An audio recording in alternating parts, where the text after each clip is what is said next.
ஆண்டவனே துணையின்றி வாழும் அன்பு சொந்தங்களான மீன ராசிக்கு வணக்கங்க. மீனம் அப்படின்னாவே மற்றவங்க செய்ய முடியாத சவாலான காரியங்களை கூட சாதித்து காட்டணுங்கிற வல்லமை படைத்தவங்க. இவங்க என்னதான் கலகலப்பாக பேசினாலும் பழகினாலும் காரியத்துல ரொம்ப கராரா இருப்பாங்க. மற்றவங்களால இவங்களை புரிஞ்சுக்கவே முடியாது. நல்லதா இருக்கட்டும் கெட்டதா இருக்கட்டும் தன்னுடைய கஷ்டத்தை தனக்குள்ளேயே வச்சுப்பாங்க. ரொம்ப பார்த்தீங்கன்னாக்கா சந்தோஷத்துல குதிக்கவும் மாட்டாங்க, ரொம்ப கஷ்டத்துல உடஞ்சு அழுகவும் மாட்டாங்க. முடிஞ்ச அளவுக்கு தன்னுடைய தேவைகளை தானே பூர்த்தி செஞ்சுக்கணுங்கிறதுல உறுதியானவங்க. தன்னை நாடி வருபவர்களுக்கு முடிஞ்ச அளவுக்கு உதவியும் செய்யக்கூடியவங்க. அளவுக்கு மீறி எதுக்கும் ஆசைப்பட மாட்டாங்க. அளவு மீறி யார்கிட்டையும் பழக்க வழக்கமும் இருக்காது. ரொம்ப அன்பானவங்க, தைரியசாலிங்க. எல்லாருக்கும் எல்லாம் கிடைக்கணும், எல்லாரும் நல்லா இருக்கணும், இதுதான் மீனத்துடைய உண்மையான குணம். ஆனா பார்க்கிறவங்களுக்கு சுயநலமா இருக்கிற மாதிரி தெரியும். சில நேரங்கள்ல மற்றவங்களுடைய நலனுக்காக எவ்வளவு பெரிய துன்பத்தையும் பொறுத்து கொள்ளக்கூடியவங்க தான் இந்த மீன ராசிக்காரங்க. அப்ப சுயநலமா இருக்காங்கன்னு யோசிச்சாங்க பாத்தீங்களா, அவங்கெல்லாம் தலை குனிஞ்சு நிற்பாங்க. குறிப்பா மீனம்ங்கிறவங்க பிள்ளைகளுக்காக தன்னுடைய இன்பத்தை தியாகம் செய்யக்கூடியவங்க. பிள்ளைகளுக்காக மட்டும் இல்லைங்க, தன்னை சுத்தி இருக்க எல்லாருக்காகவும் தன்னுடைய தேவைகளை முழுவதுமாக அர்ப்பணிக்க தெரிந்தவர்கள் தான் மீன ராசிக்காரங்க. இப்படிப்பட்ட குணநலம் கொண்ட மீன ராசியை பொறுத்த வரைக்கும் உங்களுடைய அதிபதி குரு பகவான். உங்களுடைய அதிர்ஷ்ட தெய்வம் பார்த்தோம்னா குரு தட்சிணாமூர்த்தி குரு பகவான். மகான்கள் மற்றும் சித்தர்கள் வழிபாடு மீனத்திற்கு என்னைக்குமே வழிகாட்டுங்க. தெய்வ நம்பிக்கை இருக்கிறவங்க இந்த தெய்வங்களை வழிபாடு செய்யலாம். தெய்வ நம்பிக்கை இல்லாதவங்க நாங்களா என்னமா பண்றது, உங்களுடைய உள்ளத்துல உண்மையும் செயல்பாடுகள்ல நேர்மையையும் கடைபிடிங்க. தெய்வங்கள் உங்களுக்கு துணை வருவாங்க. சரிங்களா? ஸோ உங்களுக்கான பலன்கள் நான் சொல்றப்ப இந்த விசுவாவசு வருடம் சித்திரை மாதம் மீன ராசிக்கு 10 யோகங்கள் கூடி வந்திருக்குங்க. இதன் காரணமா மீன ராசிக்காரர்களுடைய வாழ்க்கை நிலை மாறப்போகுது. ஒரு சில நாட்கள் மட்டும் நீங்க கடந்து வந்துட்டா குருவருள் பெற்று உங்களுக்கு திருவருள் கிடைக்குங்க. குருவே துணை. உங்களுக்கு நான் பலன்கள் சொல்றதுக்கு முன்னாடி உங்களுடைய தெய்வமான குரு பகவானை வணங்கி இந்த வீடியோ பதிவை தொடங்கினா மட்டும்தான் இந்த பதிவு உங்களுக்கு முழுசா பலன் கொடுக்குங்க. ஏன்னா நானே அப்படி வழிபாடு செய்யறேன்னா நீங்க அவரை எவ்வளோ வழிபாடு செய்யணும் அதை நல்லா உணர்ந்துக்கோங்க. இந்த வீடியோ பதிவை பார்க்க முடியுமா? குருவே துணை. ஓம் குரு பகவானே போற்றி போற்றி ஒரு முறை சொல்லி பாருங்களேன். உங்க மனதிற்குள் இருந்து ஒரு தன்னம்பிக்கை துளிர்விடும். உன்னை எண்ணும் போது வழி மறக்கும், உன்னை என்ன எனக்கு வழி பிறக்கும். புரியுதுங்களா? குருவை நீங்க நம்புறப்ப, அவரை நீங்க நினைக்கிறப்ப உங்களுடைய காயங்கள், அந்த வலி இருக்கு இல்லையா, அப்பா வலிக்குதுன்னு சொல்றோம் இல்லையா, அந்த வலி மறக்குமா? அவரவே நீங்க நினைக்க என்னடா வலி கடவுளே என் வாழ்க்கைன்னு நினைக்கிற அந்த மாதிரியான விஷயங்களை கூட வழி தெரியுங்க, பாதை தெரியுங்கிறது தான் இதனுடைய அர்த்தம். ஸோ குரு பகவான அலைங்க, குருவே துணைன்னு வாழுங்க. மீனத்துடைய வாழ்க்கை நிலை உயர்வுக்கு போகும். சரிம்மா, அந்த 10 யோகம்னு சொன்னல, அது என்ன, எப்படி நீ எனக்கு பலன் சொல்ல முடியும்? ஜாதகம் உன் கையில கொடுத்துருக்கேனா? இல்ல பொதுவா சொல்றீ, பொதுவானா எப்படி, நீ உன்னால சொல்ல முடியுமா அப்படின்லாம் கேட்குறீங்க சில பேர். மீன ராசியில இருக்கக்கூடிய ஒவ்வொரு நட்சத்திரத்துக்கும் இந்த பலன்கள் பொருத்தமாகும். அந்த வகையில பூரட்டாதி நட்சத்திரம் 4ஆம் பாதம், உத்திரட்டாதி நட்சத்திரம், ரேவதி நட்சத்திரம், உங்க ராசியில எந்தெந்த கிரகங்கள் எங்கெங்க இருக்காங்க, மேலும் இந்த காலகட்டத்தில் எந்தெந்த கிரகங்கள் மாற்றமாகறாங்க, இதை பொறுத்து உங்களுக்கு அந்த யோகங்கள் எந்த அளவுக்கு பலித்தமாகும். மேலும் நீங்க எந்தெந்த விஷயங்களை தவிர்க்கணும், எந்தெந்த விஷயங்களை தொடர்ந்து செய்யணும், நீங்க செய்ய வேண்டிய பரிகாரம் மற்றும் வழிபாட தெளிவா தெரிஞ்சுப்போங்க, சிறப்பா இருக்கும். ஸோ கிரக நிலைன்னு பார்த்தோம்னா உங்க ராசியில ராகு பகவான், அவர் கூடவே சுக்கிர பகவான் வக்ர கதியில, அவர் கூட சூரிய பகவானும் கூட்டணியில, இந்த 3 கிரகங்களும் உங்க ராசியில வலம் வராங்க. அடுத்து தன வாக்கு குடும்பஸ்தானத்தை பொறுத்த வரைக்கும் சந்திர பகவானும் தைரிய வீரிய ஸ்தானத்தை பொறுத்த வரைக்கும் குரு பகவானும், சுகஸ்தானத்தை பொறுத்த வரைக்கும் செவ்வாய் பகவானும், களத்திர ஸ்தானத்தை பொறுத்த வரைக்கும் கேது பகவானும், ஐன ஜைன போகஸ்தானத்தை பொறுத்த வரைக்கும் புத்திக்கு அதிபதியான புதன் பகவானும், அவர் கூடவே சனீஸ்வர பகவானும் வலம் வராங்க. குறிப்பா உங்களுடைய அதிபதி எங்க இருக்காரு? தைரிய வீரிய ஸ்தானத்துல உட்கார்ந்துருக்கார். இதுவே உங்களுக்கு பலம்தான். அதே மாதிரி கிரக மாற்றம்ங்கிறது என்னென்னு பார்த்துடலாங்க. செவ்வாய் பகவான் சுகஸ்தானத்திலிருந்து பஞ்சமஸ்தானத்துக்கு மாறிட்டாருங்க. புதன் பகவானும் ஐன ஜைன போகஸ்தானத்திலிருந்து ராசிக்கு மாற்றத்தை கொடுத்துட்டார். அதே மாதிரி சூரிய பகவான் உங்களுடைய ராசியிலிருந்து தன வாக்கு குடும்பஸ்தானத்துக்கு மாற்றத்தை கொடுத்துட்டாருங்க. அதுக்கப்புறம் பாம்பு கிரகங்களான ராகுவும் கேதுவும் ஒரே நாள்ல இடமாற்றம் ஆக போறாங்க. அதாவது ராகு பகவானை பொறுத்த வரைக்கும் ராசியிலிருந்து ஐன ஜைன போகஸ்தானத்துக்கும், கேது பகவானை பொறுத்த வரைக்கும் களத்திர ஸ்தானத்திலிருந்து ரண ருண ரோகஸ்தானத்துக்கும் மாற போறாங்க. இது எல்லாத்தையும் தாண்டி புதன் பகவான் உங்க ராசியிலிருந்து தன வாக்கு குடும்பஸ்தானத்துக்கு மாற போறார். இதனால நம்முடைய மீன ராசிக்கு 10 யோகங்கள் என்னங்கிறத முதல்ல லிஸ்ட் போட்ட மாதிரி பார்த்துட்டு அதற்கு பிறகு இன்னும் தெளிவான விளக்கத்தையும் தனிப்பட்ட முறையில் நட்சத்திர பலன்களையும் பார்த்து தெரிஞ்சுக்கலாங்க. இப்ப நாளும் பொழுதும் நமக்கு நல்லதா இருந்தா தெரிஞ்சாலும் சரிங்க, தெரியாட்டியும் பரவாயில்ல, நாளைக்கு என்ன நடக்குங்கிறது. ஆனா அதை தாண்டி ஏதாவது கொஞ்சம் நமக்கு சங்கடங்கள் வரும், தடுமாற்றங்கள் வரும், தீமைகள் நம்மளை தொடரும்னா நமக்கு நாளும் பொழுதும் என்ன நடக்குங்கிறத தெரிஞ்சுக்கணும் இல்லையா? கட்டாயம் இந்த பதிவுங்கிறது உங்களுக்கு பயனுள்ளதா இருக்குங்க. சரி, முதல் யோகம் மீன ராசியை பொறுத்த வரைக்கும் இந்த காலகட்டம்ங்கிறது மகத்துவமான செயல்களால புகழ் கீர்த்தி எல்லாமே ஏற்படக்கூடிய யோகம் இருக்குங்க. இரண்டாவது யோகம் வீடு வாங்கிறது, மனை வாங்கிறது, வாகனம் வாங்கிறது, இப்படி ஏகபோக வாழ்க்கைக்கான வசதிகள் பெருக போகுது.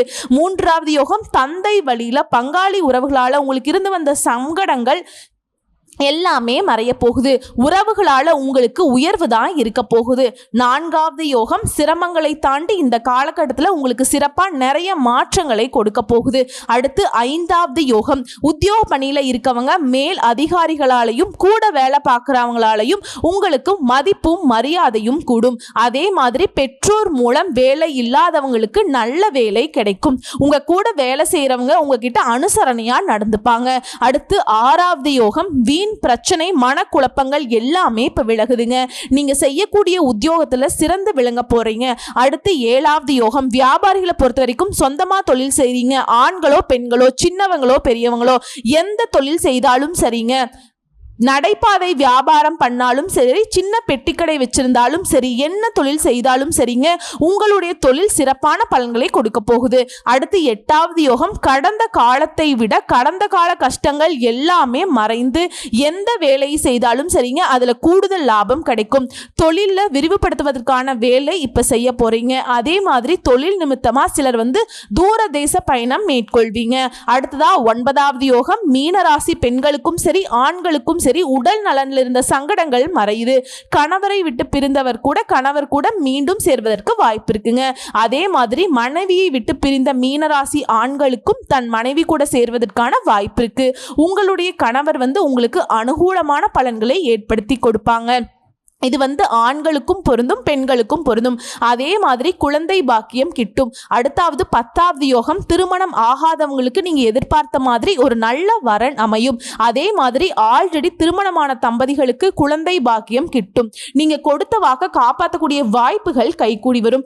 கலைத்துறையில இருக்கீங்க அப்படின்னாக்கா உங்களுடைய முழு திறமையும் காட்டுறதுக்கான வாய்ப்புகள் அதிகமா கிடைக்க போகுது. அடிக்கடி வெளியூர் பயணம் போயிட்டு வருவீங்க. ஒரே நேரத்தில் பலவிதமான வாய்ப்பு உங்களை சேரப்போகுது. தகுந்த ஆலோசனை மேற்கொண்டு முடிவுகளை எடுக்கிறது சிறப்புங்க. அதே மாதிரி அரசியல்ல இருக்கவங்களுக்கு மதிப்பும் மரியாதையும் உயரப்போகுது. போட்டிகளை சமாளிப்பீங்க. உங்களுக்கு எதிராக செயல்பட்டவங்க இப்போ உங்ககிட்ட அடங்கி போவாங்க. அதே மாதிரி நீங்க எதிர்பார்க்காத பதவிகள் கிடைக்க போகுது. உங்களுடைய தொண்டர்கள் உங்களுக்காக உழைப்பாங்க. எந்த சவாலையுமே தைரியம் தன்னம்பிக்கையோட சமாளிக்க போறீங்க. அதே மாணவர்களை பொறுத்த வரைக்கும் படிப்புல கவனம் சிதறாமல் இருக்கிறது சிறப்பு. ஏன்னா படிப்புல இடையூறு வந்துச்சு இருந்துச்சுன்னா கெட்டவருடைய சவகாசம் அப்படிங்கிறது உங்களை பாதிக்கும். படிப்புல கவனம் செலுத்துறீங்கன்னா கெட்டவர்களுடைய சவகாசம்ங்கிறது முற்றிலுமா உங்களை விட்டு ஒழியும். படிப்புல சிறந்த நிலை அடைய இந்த காலகட்டத்தை கரெக்டா பயன்படுத்திக்கோங்க. குறிப்பா உடல் நிலை முன்னேற்றம் அடையுங்க. பொருளாதாரத்திலும் எந்த ஒரு தட்டுப்பாடும் வராது. கடன் பாக்கிகள் அடையும். பூர்வீக சொத்துக்கள் இருந்த வில்லங்கங்கள் நீங்க போகுது. புதிய தொழில் தொடங்க நீங்க போட்ட திட்டங்கள் இப்ப நிறைவேற போகுது. வியாபாரிகளை பொறுத்த வரைக்கும் கொள்முதல் சரக்குகளை நல்ல விற்பனைக்கு விற்க போறீங்க. கணவன் மனைவிக்கிடையே ஒற்றுமை கூடுது. குறிப்பா இந்த காலகட்டத்தில் நீங்க விரும்பிய ஆடை ஆபரணங்களை வாங்கி மகிழ்ச்சி அடைய போறீங்க. பெற்றோர் வகையில மருத்துவ செலவுகள் குறைய போகுது. வீடு வாங்கக்கூடிய வாய்ப்புகள் நிறைவேற போகுது. தொழில் அதிபர்களா இருக்கீங்க அப்படின்னாக்க நிறைந்த லாபத்தை பார்க்க போறீங்க. வியாபாரிகள் புதிய கிளைகளை தொடங்க திட்டம் போட்டு அதை நிறைவேற போகுதுங்க. அரசியல் பிரமுகர்கள் எல்லாம் நீங்க இழந்த செல்வாக்கை மீண்டும் பெற போறீங்க. குறிப்பா புத்துணர்வோட காணப்பட போறீங்க. பண வரவு கூடுதலா கிடைக்க போகுது. சேமிப்பு உயர போகுது. குடும்பத்தில் இருக்கக்கூடிய தேவைகள் எல்லாமே நிறைவேற்றி சந்தோஷப்பட போறீங்க. அதே மாதிரி நண்பர்கள் கிட்ட உங்களுக்கு இருந்து வன மனக்கசப்புகள் நீங்குது. ரொம்ப நேசத்தோட ஒத்துமையா வாழ போறீங்க. இதை தாண்டி தடைபட்டு வந்த சுபகாரியங்கள் எல்லாமே இனிமேல் வீட்டில் இனிதான் நடக்க போகுதுங்க.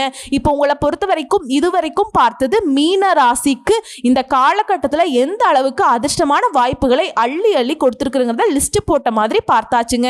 இப்போ பொதுவா உங்களுக்கான பரிகாரம் மற்றும் வழிபாடுன்னு கேட்டீங்கன்னா வியாழக்கிழமைகள் தோறும் அருகில் இருக்கக்கூடிய நவ கிரகங்கள்ல வீற்றிருக்கக்கூடிய குரு பகவானுக்கு மஞ்சள் வஸ்திரம் சாற்றி மஞ்சள் மலர்களால் அர்ச்சனை செய்து மஞ்சள் நிற கொண்டக்கடலையை மாலை கட்டி போடுறதும் மஞ்சள் நிற கொண்டக்கடலை நெய்வேத்தியமாக கொடுத்து வரக்கூடிய பக்தர்களுக்கு நீங்க அதை கொடுக்கிறதும் அதிர்ஷ்டத்தை அதிகப்படுத்தும். மேலும் அந்த நவ கிரகங்கள்ல வீற்றிருக்கக்கூடிய குரு பகவானுக்கு நெய் தீபம் ஏற்றி அர்ச்சனை செய்ய நினைத்தது நடக்கும். உங்களை பொறுத்த வரைக்கும் அதிர்ஷ்டம் தரக்கூடிய கிழமைகள் அப்படின்னு பார்த்தோம்னா திங்கள் மற்றும் புதன். ஏதாவது நல்ல காரியங்களை செய்யணும்னாக்க இந்த நாட்களை பயன்படுத்திக்கோங்க. சரி, இப்ப மீன ராசியில இருக்கக்கூடிய ஒவ்வொரு நட்சத்திரத்துக்கும் இந்த காலகட்டத்தில் எந்த மாதிரியான பலன்களை கொடுக்க போகுதுன்னு தெளிவா பார்க்கலாமா? பூரட்டாதி நட்சத்திரம் 4ஆம் பாதம். எல்லாருக்கும் முன்னோடியாக வாழ்ந்து வரக்கூடிய உங்களுக்கு இந்த காலகட்டம்ங்கிறது யோகமான காலகட்டம் தாங்க. குரு பகவானை பொறுத்த வரைக்கும் மே 11ஆம் தேதி வரைக்கும் 3ஆம் இடத்துல சஞ்சாரம் பண்ணி உங்க ராசியில 7, 9, 11ஆம் இடங்களை பார்க்கறதுனால நண்பர்களால அனுகூலம் உண்டு.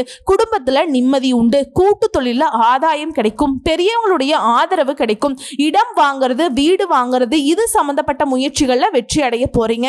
வியாபாரத்திலையும் லாபம் கிடைக்கும். திருமண வயதில் இருக்கிறவங்களுக்கு தகுதியான வரன் கிடைக்கும். ஆண்களா இருந்தாலும் சரிங்க, பெண்களா இருந்தாலும் சரி. அதே மாதிரி வாழ்க்கை துணையை இழந்தவங்களுக்கு இல்ல டைவர்ஸ் வாங்கினவங்களுக்கு, கணவரை பிரிந்தவங்களுக்கு மறுமணத்திற்கான வாய்ப்புகள் இருக்கு. இது ஆண்களுக்கும் பொருத்தமாகும், பெண்களுக்கும் பொருத்தமாகும். அடுத்ததா மாணவர்களை பொறுத்த வரைக்கும் படிப்புல அக்கறை கூடும். இதை தொடர்ந்து இந்த காலகட்டம் முழுவதுமே சுக்கிர பகவான் ராசிக்குள்ள உச்சம் அடைந்திருக்கிறதுனால பொருளாதாரம் உயரும். பொன் பொருள் சேர்க்கை உண்டாகுதுங்க. கணவன் மனைவிக்கிடையே இணக்கமான சூழ்நிலை ஏற்படுது. அதே மாதிரி தன குடும்ப வாக்குஸ்தானத்துல இந்த காலகட்டம் முழுவதுமே சூரிய பகவானும் உச்சகமா சஞ்சாரம் பண்றதுனால சனியுடைய பார்வையும் குடும்பஸ்தானத்துல இருக்கிறதுனால முடிஞ்ச வரைக்கும் குடும்பத்தில் இருக்கவங்களை அனுசரிச்சு நடந்துக்கோங்க.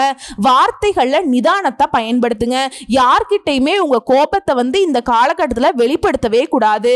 மாணவர்களா இருக்கீங்க அப்படின்னா உயர் கல்விக்காக நீங்க எடுக்கக்கூடிய முயற்சிகள்ல வெற்றி கிடைக்கும். பணியாளர்களா இருக்கீங்க, தனியார் துறையோ அரசாங்கத்துறையோ ஒருத்தர் கீழே கை நீட்டி சம்பளம் வாங்கக்கூடிய எந்த வேலை செய்தாலும் சரிங்க, இல்ல கூலி வேலை செய்தாலும் சரி, சூழ்நிலை அறிந்து செயல்படுவதும் கூட இருக்கிறவங்களை அனுசரித்து நடந்துக்கிறதும் அவசியம். உங்களை பொறுத்த வரைக்கும் சந்திராஷ்டமம் தினங்கள்ல எங்கும் கவனம், எதிலும் கவனம்ங்க.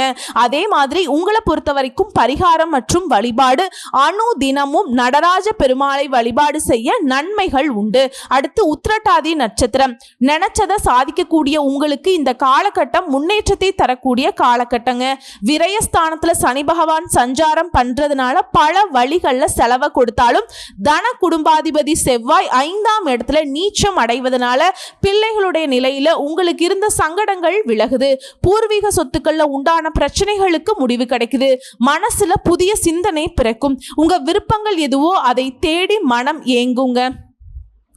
கடந்த 1.5 வருஷமா ராசிக்குள்ள சஞ்சாரம் பண்ண ராகு ஏப்ரல் 26ஆம் தேதி முதல் விரய ஸ்தானத்துக்கு சஞ்சரிக்கிறனால உங்களுக்கு நன்மையை கொடுக்குறாருங்க. அதே நேரத்தில் கேதுவை பொறுத்த வரைக்கும் 7ஆம் இடத்தை விட்டு 6ஆம் இடத்துக்கு செல்வதனால கடந்த காலத்தில் இருந்த நெருக்கடி, அவமானம், பிரச்சனை எல்லாமே உங்களை விட்டு ஒழிய போகுது.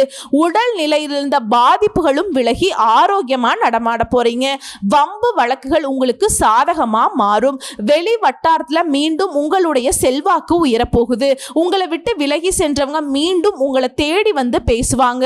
உங்களுக்கு போட்டியா நின்னவங்க எல்லாம் பலம் இழந்து போவாங்க.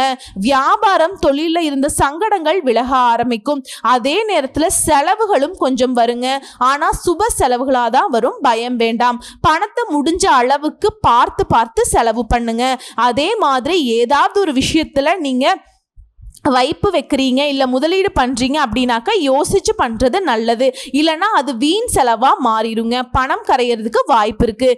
என்னதான் பிரச்சனை வந்தாலும் சரி, ஜென்ம ராசிக்குள்ள உச்சமாக சஞ்சரிக்கும் சுக்கிரன் நன்மைகளை மட்டுமே வழங்குறாருங்க. வரவிற்கு வழிகாட்டுறாரு, சந்தோஷத்திற்கு வாய்ப்பளிக்கிறார். உங்களுடைய சுப வாழ்க்கையில், சுய வாழ்க்கையில் நீங்கள் நினச்ச மாதிரியே மாற்றி வைக்கிறாருங்க. முடிஞ்ச வரைக்கும் உங்களோட பேச்சுக்களில் நிதானத்தை கடைபிடிங்க. குடும்பத்தாரை அனுசரித்து நடந்துக்கோங்க. மாணவர்களை பொறுத்த வரைக்கும் உயர்கல்விக்காக நீங்க மேற்கொள்ளக்கூடிய முயற்சிகள்ல வெற்றி கிடைக்கும். விவசாயிகள் உங்களுடைய பணிகள்ல கொஞ்சம் கவனம் தேவைங்க. உங்களை பொறுத்த வரைக்கும் சந்திராஷ்டமம் தினங்கள்ல எங்கும் கவனம், எதிலும் கவனம். உங்களை பொறுத்த வரைக்கும் பரிகாரம் மற்றும் வழிபாடு அப்படின்னு பார்த்தோம்னா சனீஸ்வர பகவானை வழிபாடு செய்ய நன்மைகள் உண்டு. அடுத்ததா ரேவதி நட்சத்திரம். திட்டமிட்டு செயல்பட்டு முன்னேற்றம் காணும் உங்களுக்கு இந்த காலம் யோகமான காலம்தான். புதன் பகவான் மாதம் முழுவதுமே சாதகமா இருக்கிறதுனால எடுக்கக்கூடிய முயற்சிகளை வெற்றி பெறுவீங்க. தெளிவா சிந்தித்து லாபத்தை பார்க்க போறீங்க. வியாபாரமா இருக்கட்டும், தொழிலா இருக்கட்டும், அதிலிருந்த தடைகள் விலகுது. பணியில் ஏற்பட்ட பிரச்சனைகளும் முடிவு வருதுங்க. கலைஞர், வியாபாரிகளுக்கு நீங்க எதிர்பார்த்த ஒப்பந்தங்கள் கிடைக்கும். கேட்ட இடத்துலேருந்து பணம் வரும். சிலர் புதுசா இடம் வாங்குவீங்க. குரு பகவானுடைய பார்வையும் உங்களுக்கு பாக்கியஸ்தானத்துல பலம் பெறுவதனால வருமானம் அதிகமா கிடைக்கும். அதே சமயத்துல உங்களுக்கு இருக்கக்கூடிய நெருக்கடிகளும் விலக ஆரம்பிக்கும். ஒட்டுமொத்தமா மனசுல நிறைய ஆசையை வச்சுட்டு இருக்கீங்க இல்லையா? உங்களை பொறுத்த வரைக்கும் ராகு பகவான் ஏப்ரல் 26ஆம் தேதி முதல் விரயஸ்தானத்துக்கு பயிற்சி ஆகிறதுனால செயல்பாட்டுல மாற்றம் இருக்கும். குடும்பத்தாருடைய ஆலோசனை ஏற்று நீங்கள் செயல்படுவீங்க. தவறான நண்பர்களை விட்டு விலக போறீங்க. திருமண வயதில் இருக்கிறவங்களுக்கு நல்ல வரன் அமையும். அதே மாதிரி வேலைக்காக முயற்சி செய்யறவங்களுக்கு நீங்க எதிர்பார்த்த தகவலோட நல்ல வேலை கிடைக்கும். விவசாயிகளும் கவனமாக செயல்படுவது நல்லதுங்க. அடுத்ததா ராசிக்குள்ள சஞ்சரிக்கக்கூடிய சுக்கிரனால எதிர்பார்ப்புகள் பூர்த்தியாகுது. பொன் பொருள் சேருது. பணப்புழக்கம் அதிகமாகுது. வியாபாரத்துல முன்னேற்றத்தை அடைய போறீங்க. பணப்புழக்கம் அதிகமானாலும் விரய செலவுகள் தொடர்றதுக்கு வாய்ப்பு இருக்கு. பண விஷயத்துல ரொம்ப கவனமா இருக்கணும். கையில் இருக்கக்கூடிய பணத்தை இந்த காலகட்டத்தில் பத்திரமா வச்சுக்கணுங்க. ஏன்னா பணப்புழக்கம் அதிகமாக இருக்கக்கூடிய நேரத்தில் தான் சொந்த பந்தங்கள் ரொம்ப உறவாடுவாங்க. முதலீடு பண்ணலாம், அதில் முதலீடு பண்ணலாம் அப்படின்னு சொல்லிட்டு உங்களுக்கு இழப்பை ஏற்படுறதுக்கு முயற்சி பண்ணுவாங்க. ஸோ கவனமாக இருந்துக்கோங்க. அதே மாதிரி மாணவர்களை பொறுத்த வரைக்கும் பெரியவங்களுடைய ஆலோசனை ஏற்று செயல்படுவது நன்மையை கொடுக்கும். உங்களை பொறுத்த வரைக்கும் சந்திராஷ்டமம் தினங்களில் ரொம்பவே கவனமாக இருக்கணுங்க. உங்களை பொறுத்த வரைக்கும் பரிகாரம் மற்றும் வழிபாடு, திருப்பதி வெங்கடாஜலபதியை வழிபாடு செய்ய நன்மைகள் சேரும். செல்வ செழிப்பு மேலோங்கும். ஸோ இப்போ வரைக்கும் பார்த்த பொது பலன்களும் சரி, நட்சத்திர பலன்களும் சரி, இந்த காலகட்டத்தில் மீன ராசிக்கு முழுக்க நிறைய அதிர்ஷ்ட வாய்ப்புகள் தான் ஏற்படுத்தி கொடுத்திருக்காருங்க. அதை கரெக்டா பயன்படுத்திட்டா மட்டும் போதும். யாரையும் நம்ப கூடாது. பண விஷயத்துல கராரா இருக்கணும். இதை மட்டும் ஃபாலோ பண்ணிட்டா வெற்றி நிச்சயம். தெய்வத்தோட சத்தியம்னே சொல்லி முடிக்கலாங்க. ஸோ எப்படி பார்த்தாலும் சரிங்க, 100க்கு 97% மீன ராசிக்கு இந்த காலகட்டம் சிறப்பு. அதிர்ஷ்டமோ அதிர்ஷ்டம். யோகத்துடைய முழு பலன்களும் உங்களுக்கு சொந்தமாக காத்துட்டு இருக்குங்க. வாழ்த்துக்கள்ங்க. வாழ்க வளமுடன். நன்றி, வணக்கம்.